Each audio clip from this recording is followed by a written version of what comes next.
Alrighty, folks, another day, another Mets series loss. Surprisingly, the Mets actually lost today 9-3 to the San Francisco Giants. And the reason why I say surprisingly is the fact that this is only the Mets' second loss of the season. They have won 12 of their first 14 series or something along those lines.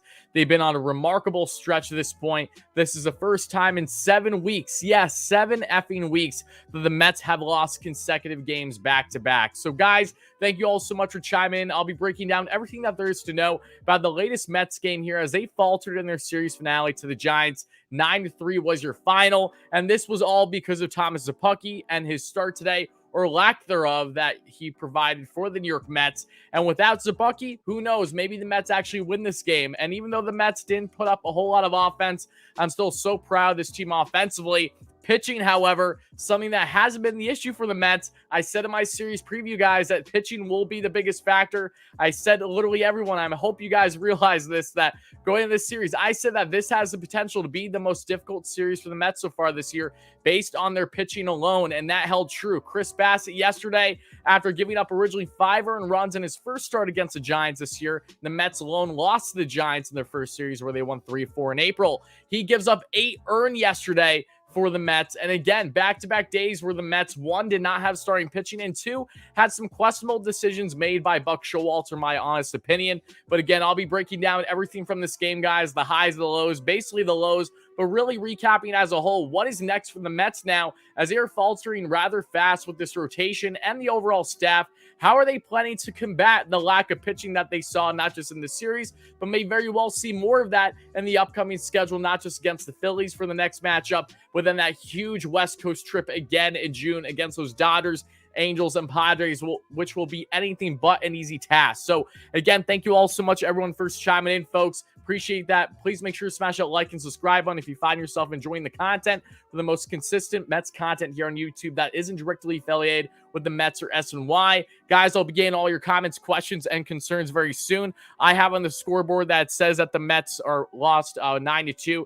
They lost 9-3. I'm not going to go out of my way to change that now because it's just going to make everything laggy. But yes, I am aware the Mets did in fact lose 9-3, not 9-2. My apologies. The reason why I didn't update it is I had everything set, and then of course Marte had that RBI ground out there in the 8th inning to tack on another run for the Mets. So my apologies. Normally I try to make sure those errors don't happen, but this was one of the ones that's few and far in between. But getting this game now, guys, before I get to your comments, this won't be as long of a show. It won't be an hour long. Tops, it'll be 40 minutes. Maybe, we'll see. But I really wanted to break down this game, guys, because normally after a blowout like this, 1, I know that many Mets fans are interested in this. Not many, I should say.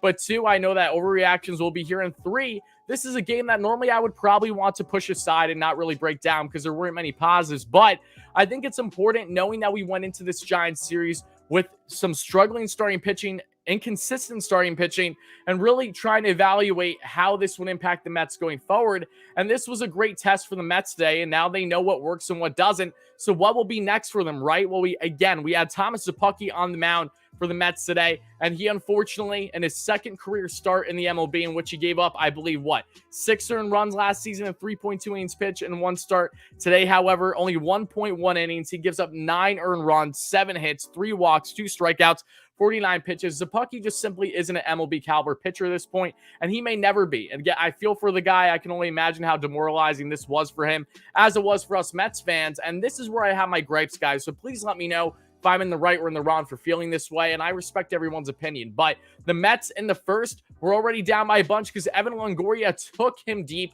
for a 3-run bomb. Longo gives them an early 3-0 lead, and then Jock Pearson. You would think that after the Mets gave up 3 home runs of Jock Pearson. Jock, who famously actually spoke with Barry Bonds yesterday and got some tips on things, that transferred over again today because he's been doing his best, not just Bonds impression, but Kyle Schwarber impression against these Mets. He hit a 2-run bomb in the first. I don't know why the Mets decided to pitch this guy. I get it, he's not Barry Bonds, but he's proven awfully quickly this season that you should not be pitching to him. We saw that with Bassett yesterday. We saw it again with Szapucki. Mets were quickly down 5-0, folks, and they did nothing there in the first. Then in the second, the offense for the Giants unfortunately continued because Wilmer Flores, the former Met, gets himself an RBI single. Then Mike Yastrzemski, who's been the hottest and best hitter for the Giants this year, hits a 2-run dead center bomb. And at that point, it's just the doors are completely blown open. You had 5 there in the first. Then you have another 3 runs there for an 8-0 lead for the Giants. And then Evan Longoria in back-to-back innings would get another bomb, this time being a solo. And just like that, only through 2 innings, the Mets are already down 9-0. And this is my gripe, everybody, okay? I don't understand. I mean, I understand, but I don't agree. Buck Showalter yesterday had Chris Bassett pitch in the 5th inning. He was around 75 pitches in, and he had one guy on and pitched to Jock Pearson after he struggled against him, not just in the first at-bat where he gave up that 2-run shot yesterday, but also he struggled against him in the series against the Giants in April.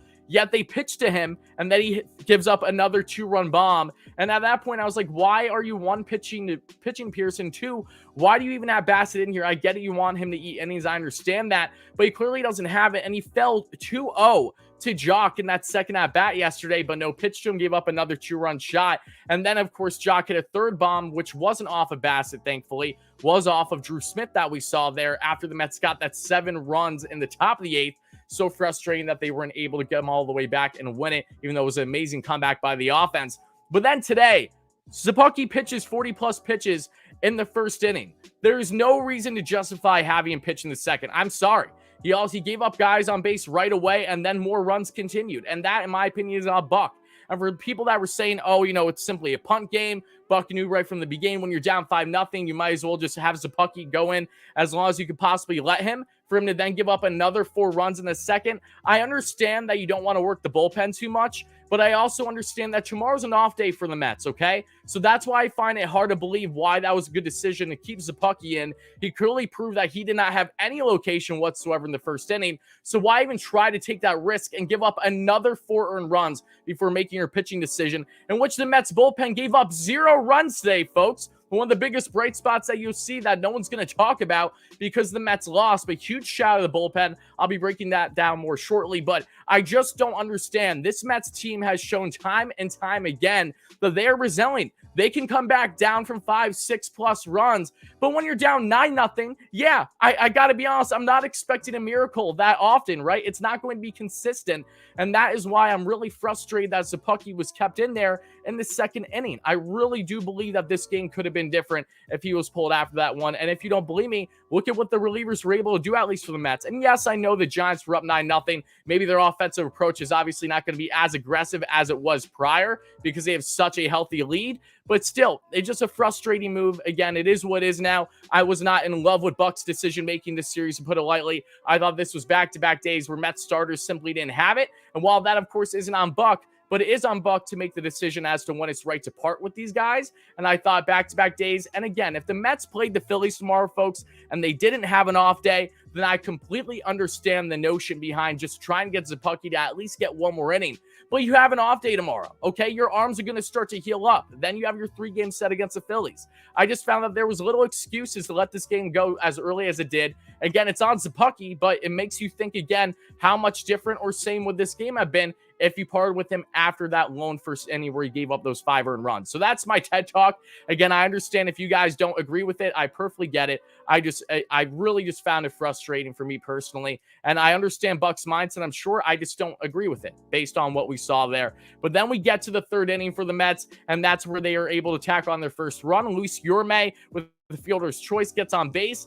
Patrick Mazeika gets a double. All Mazeika does is hit extra base hits. He's been like the Mets one of, if not their best offensive catchers so far this year, which is a pleasant surprise. And then Brendan Nimmo gets an RBI ground out there in the 3rd, and the Mets are only down at that point by 8 runs. Then Jeff McNeil in the 3rd, bottom of the 3rd, he is on the thumbnail today. I put it prior to what happened with him. And guys, I do see my Wi-Fi is dropping. It's been happening all week. I apologize. So if there's a lack of quality in the video for a couple minutes, don't worry. It'll come back. I promise you.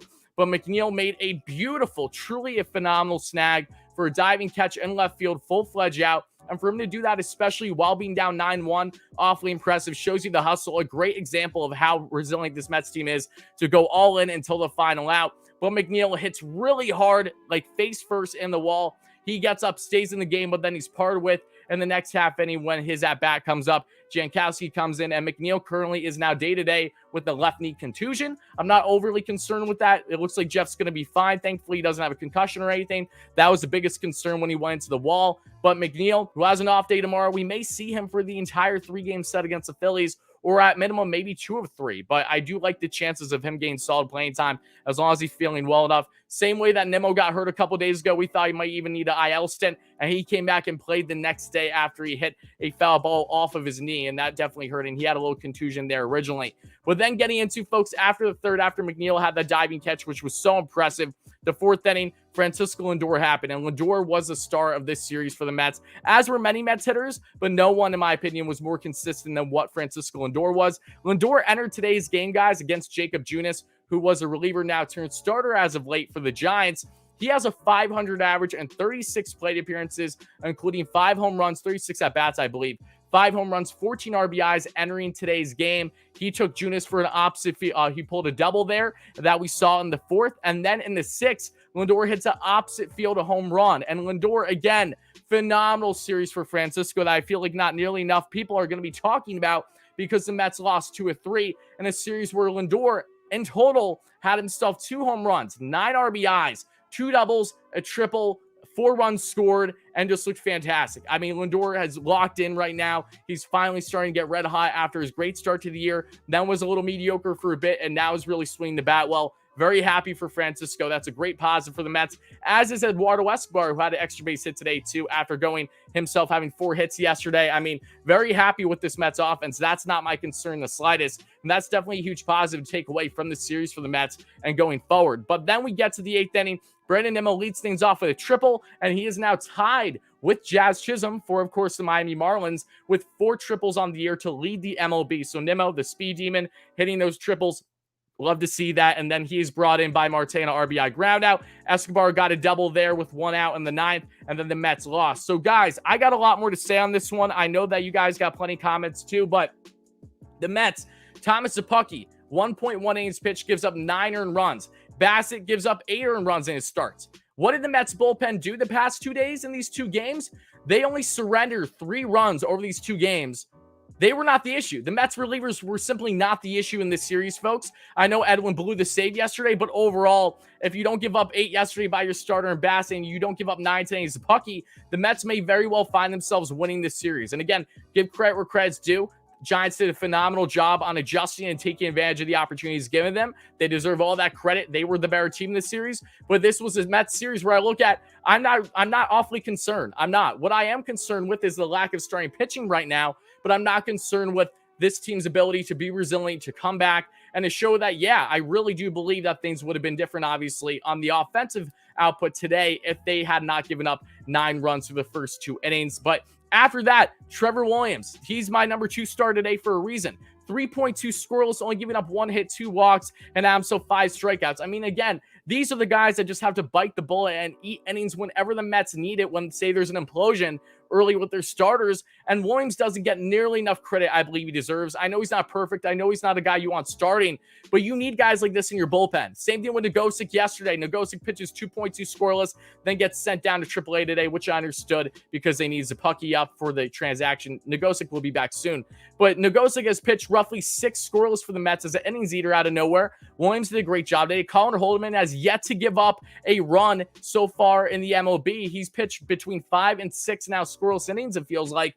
Very impressed with him for the Mets towering right-hander. Had 2 strikeouts and 1 scoreless inning. Chasen Shreve had a nice bounce back inning after a little bit of a rough patch the last time he was out. Had himself 1 inning, no strikeouts, no hits, no earned runs, nothing. And Lugo had himself 1 strikeout there and a scoreless inning as well for the Mets in the 8th. So the bullpen was not the problem, guys. It was quite literally the starters. And that, again, is not something the Mets have faced too much this season.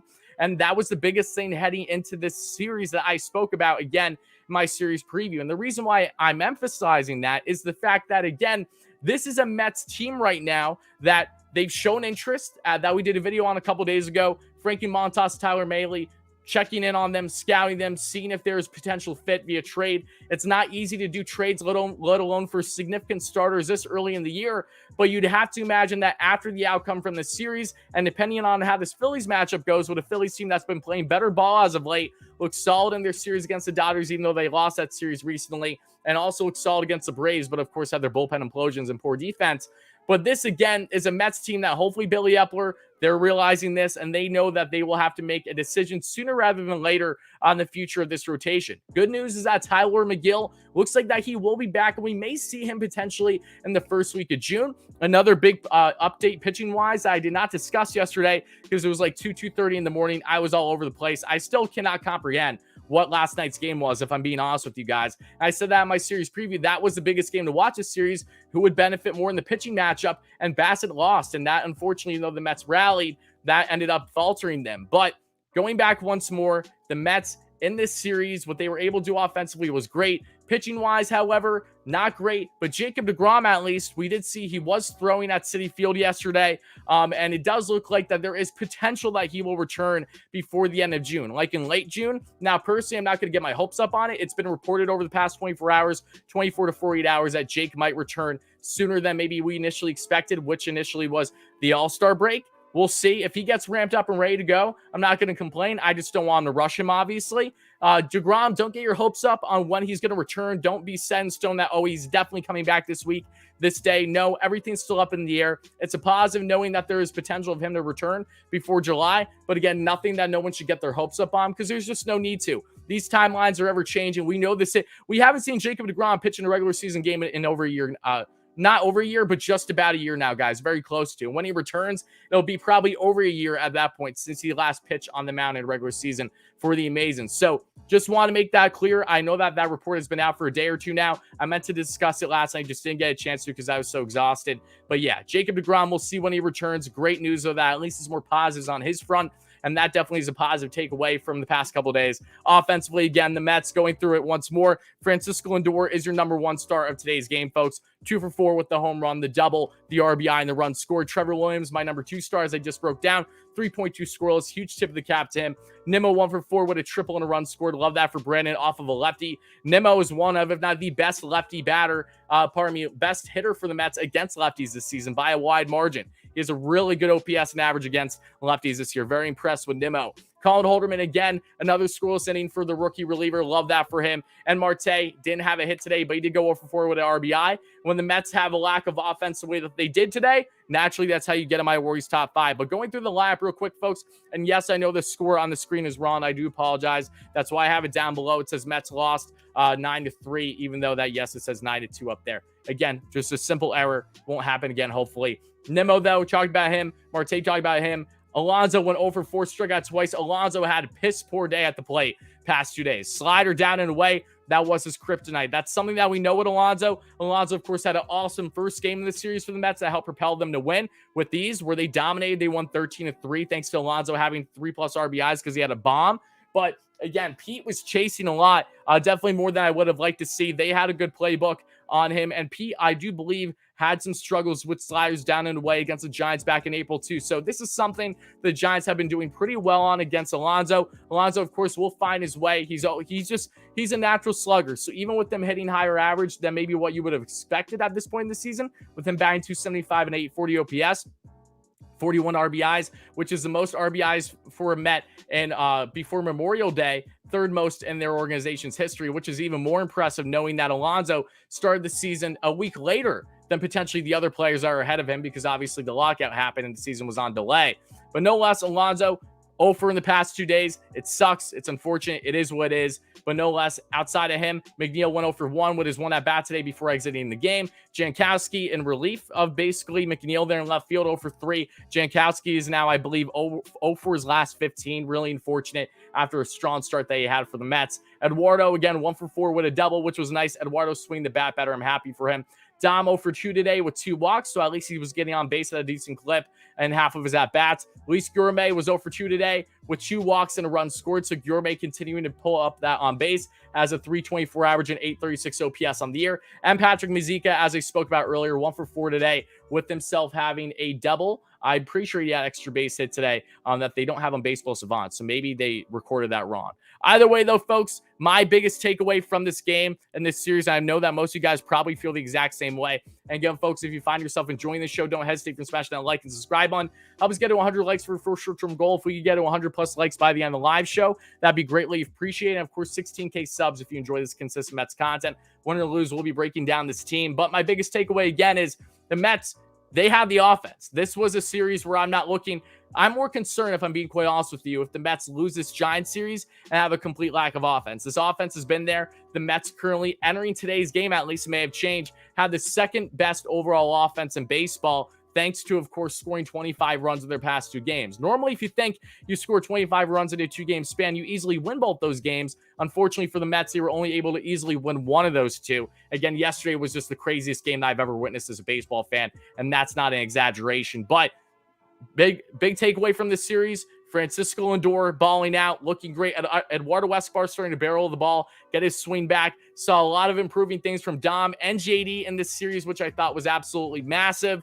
And of course, the likes of Mark Canha. Canha had a favorable matchup against Junis today. However, did not get the start. Buck just doesn't like to start Canha in 3 days in a series. It just is what it is right now. Maybe it would have made a difference. Maybe not, because McNeil maybe would have even been playing. Who knows? But Jeff has been looking great, all things considered. The offense as a whole, Marte, all these guys are contributing greatly. That's a positive take into the Philly series, but this pitching needs to get shored up. The Mets will have more solidified starters, which is great in the Phillies matchup starting Friday. But will they make it? Will they make a decision? Will we see a move in the near future? You can definitely make the argument that based on this series alone and potentially going forward, that yeah, maybe if the Mets can land a guy at the right price, maybe not a significant starter to the likes of a Montas or a Maile, but just someone that can at least be an innings eater and keep the Mets afloat a little bit without potentially completely collapsing on the pitching front, then that's definitely something to consider, and I'm sure that they are. But guys, everyone in the live stream, folks, I'm going to be looking into all your comments, questions, and concerns right now. Thank you all so much again for being here. I do appreciate it. People on replay, this is where I'll be cutting things off. So guys, let me know your thoughts in the comments below. How do you feel about the Mets getting pistol whipped today? Unfortunately, 9-3. They would have had a different opportunity, I think, if Zapucki didn't have a clunker the way he did. But that's baseball. Sometimes you have guys pitching that shouldn't be pitching. That was the case today for the Mets. So let me know your thoughts on this series. Losing 2-3 to the Giants. Again, the Mets are still over 10 games above 500. Have a strong lead in the NL East. But this is something, again, with their tough series coming up, not just the Phillies, but in a really strong portion of June and beyond. It's that much more pivotal that the Mets try to combat their pitching woes at the moment and keep this offense afloat. So let me know your thoughts down below. Smash that like and subscribe button. Guys in the live stream, let's get to your comments now. Again, for people on replay, this is where I'll be cutting things off.